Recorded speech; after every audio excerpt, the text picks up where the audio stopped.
Hello बच्चों, तो आप सभी का हमारे इस YouTube चैनल मिशन 2 पे आप लोगों का स्वागत है। तो बच्चों, आज क्लास 9th का साइंस का विज्ञान का टेस्ट लिया गया था सर, ठीक है, आप लोग के स्कूल में। तो उसी का आज हम उत्तर को बताने वाले हैं, ठीक है। आप लोग फटाफट मिला लो कि आप लोगों ने आज का टेस्ट में कितना नंबर लाए हो, ठीक है। लास्ट में हमें कमेंट करके ज़रूर बता देना कि 16 में से आप कितना नंबर लाए हो। चलिए, इसका सबसे पहला नंबर जो सवाल था और बहुत ही अच्छा सवाल था, क्या था?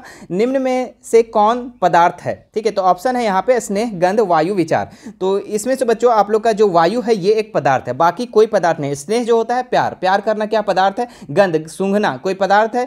विचार, विचार करना, सोचना क्या पदार्थ है? नहीं। लेकिन वायु जो है बच्चों ये आपका एक पदार्थ है। आगे देखते हैं दूसरा नंबर जो सवाल पूछा गया था, 10 डिग्री तापक्रम बराबर है, ठीक है। तो सेल्सियस से केल्विन में चेंज करना था, ऑप्शन सब केल्विन में है। तो आपको क्या करना था, 10 में से 273 को ऐड कर देना था, तो आपका आंसर आ जाता। तो कितना हो जाएगा? 283। तो इसका राइट आंसर ऑप्शन नंबर 20 का बिल्कुल हो जाता, ठीक है। जिन्होंने बी नंबर किया होगा उसका बिल्कुल सही होगा।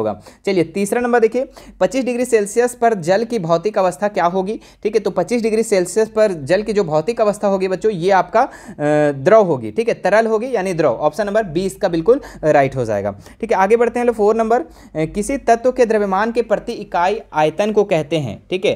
तो किसी तत्व के द्रव्यमान के प्रति इकाई आयतन को हम लोग घनत्व कहते हैं बच्चों। ऑप्शन नंबर 20 का बिल्कुल राइट हो जाएगा। आगे देखो, वेग में परिवर्तन की दर है, क्या है? चाल, वेग, त्वरण, विस्थापन। तो इसका ऑप्शन नंबर सी राइट हो जाता, ठीक है। जिन्होंने त्वरण किया होगा उसका बिल्कुल सही होगा, ठीक है। आगे बढ़ दो, 6 नंबर सवाल, ओडोमीटर क्या मापता है? तो ओडोमीटर मापता है आपका दूरी को, क्या मापता है? दूरी को मापता है, ठीक है। तो ऑप्शन नंबर 20 का बिल्कुल राइट हो जाता है। 7 नंबर देखो, इनमें से कौन सही नहीं है?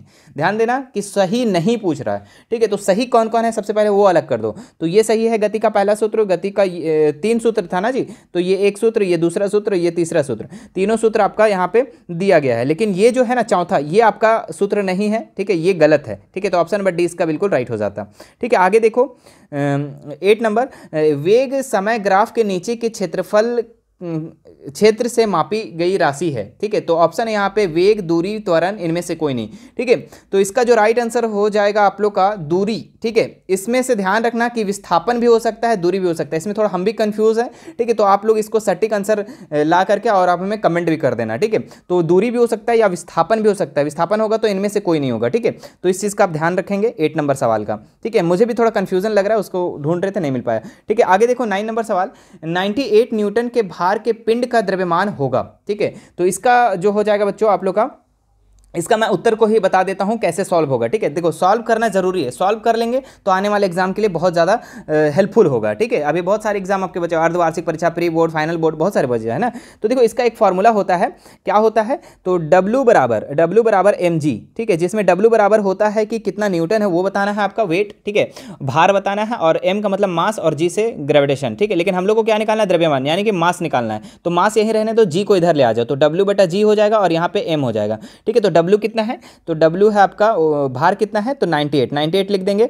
और G ग्रेविटेशन कितना है? तो ग्रेविटेशन जो है बच्चों ये आपका पता होना चाहिए कि 9.8 होता है, ठीक है। तो इसको आप काटोगे तो पॉइंट हटाओगे 0 लग जाएगा, तो 98 को 10 से गुना करोगे तो 980 हो जाएगा, यानी कि मास निकल गया कितना?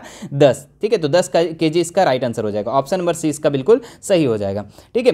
थोड़ा सा न्यूमेरिकल भी देखना चाहिए, ठीक है, आने वाले एग्जाम के लिए हेल्पफुल होता है। आगे देखो 10 नंबर सवाल, निम्न में किसका जड़त्व अधिक है, ठीक है। तो साइकिल, कार, बस, रेलगाड़ी, बताओ, लॉलीपॉप सवाल है ना। इसका राइट आंसर कौन सा हो जाएगा? डी, ठीक है। डी जो है रेलगाड़ी जो है इसका जड़त्व सबसे अधिक है। 11 नंबर सवाल देखो, न्यूटन के किस गति का नियम से बल का व्यंजक प्राप्त होता है? तो गति का जो दूसरा नियम है बच्चों इसी से सूत्र प्राप्त होता है, ठीक है। तो ऑप्शन नंबर 20 का बिल्कुल राइट हो जाता है। 12 नंबर सवाल देखो, द्रव्यमान और वेग के गुणनफल को क्या कहते हैं? तो द्रव्यमान और वेग के गुणनफल को हम लोग संवेग कहते हैं। ऑप्शन नंबर ए इसका बिल्कुल राइट हो जाएगा। आगे देखो 13 नंबर जो सवाल पूछा गया था, जीवन की संरचनात्मक और क्रियात्मक इकाई को कहते हैं? सिंपल से सवाल है, कोशिका कहते हैं ना। ऑप्शन नंबर ए इसका राइट हो जाएगा, ठीक है। आप लोग एक कमेंट करके बता देना कि कोशिका की खोज किसने किया है ना, ये कमेंट करके आपको बता देना, ठीक है, आने वाले एग्जाम के लिए हेल्पफुल होगा। आगे देखो 14 नंबर सवाल, कोशिका का बिजली घर किसे कहा जाता है? Power house. तो ये माइटोकॉन्ड्रिया को कहा जाता है। ऑप्शन नंबर सी इसका बिल्कुल राइट हो जाता है। 15 नंबर सवाल देखो, वर्णात्मक प्रगाम्य झिल्ली किसे कहते हैं?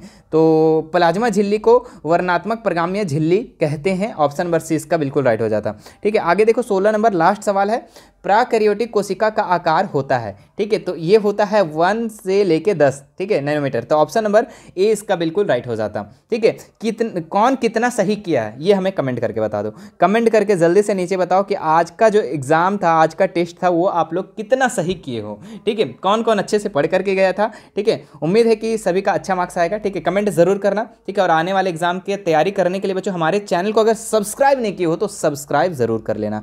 ठीक है, और बेल आइकन घंटी वाला बटन को भी जरूर दबा देना। ठीक है, बाकी कोई भी दिक्कत होती है, हमारे इंस्टाग्राम से जुड़ना चाहते हैं, टेलीग्राम और व्हाट्सएप से जुड़ना चाहते हैं, तो इसका लिंक जो है डिस्क्रिप्शन में दिया हुआ है। चलिए फिर मिलते हैं नेक्स्ट वीडियो में। Thank you so much.